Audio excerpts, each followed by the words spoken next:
रक्सौल के सिसवा गांव में स्थित एक सीएससी केंद्र पर प्रशिक्षु आईपीएस स्थानाध्यक्ष हेमंत सिंह के द्वारा औचक छापेमारी ने एक गंभीर और चिंताजनक सच्चाई को उजागर किया है।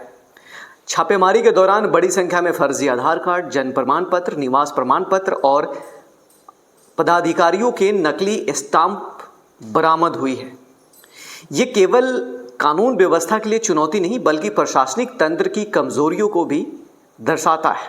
आपको बताते चलूं कि सीएससी केंद्र जिन्हें आम नागरिकों को सरकारी सेवाओं तक सहज पहुंच प्रबंध कराने के उद्देश्य से स्थापित किया गया था, यदि ऐसे अवैध कार्यों का अड्डा बन जाए तो ये पूरे सिस्टम की विश्वसनीयता पर प्रश्न चिन्ह खड़ा करता है।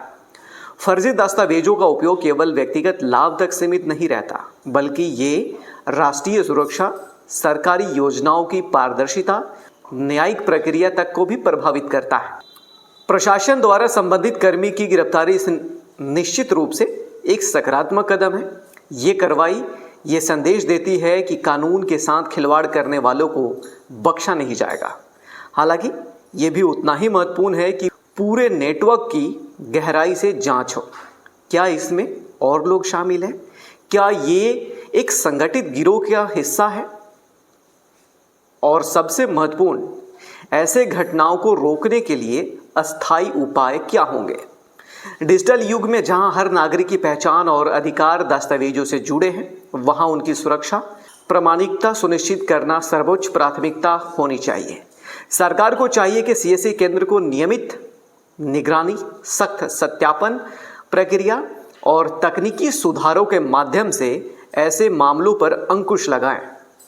ये घटना एक चेतावनी भी है और एक अवसर भी, व्यवस्था को और मजबूत करना, पारदर्शी और जवाबदेही बनाने का।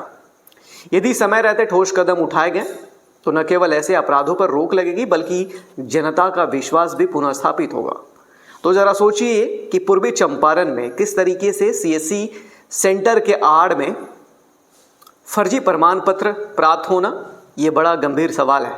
क्योंकि जिस तरीके से हमारे देश का मुद्दा बना रहता है कि रोहिंग्या हो, बांग्लादेशी हो या फिर म्यांमार से आने वाले लोग हो, फर्जी आधार कार्ड बनवा लेते हैं, तो ये एक पूर्वी चंपारण से मिलना बड़ा ही सवाल खड़ा करता है। क्योंकि ऐसे स्थिति में ज़रूरी है कि प्रशासन सुस्त ना बैठे, अपनी निगाहें खोल के बैठे ताकि ऐसे लोगों को गिरफ्तारी हो सके और हमारे देश की सुरक्षा में कहीं चूक ना हो, इस पे हमें खास नज़र रखना होगा। हालांकि आपके क्षेत्र में किस तरह की घटनाएं हैं वो भी कमेंट करिएगा और इस वीडियो को ज़्यादा से ज़्यादा शेयर कर दीजिएगा।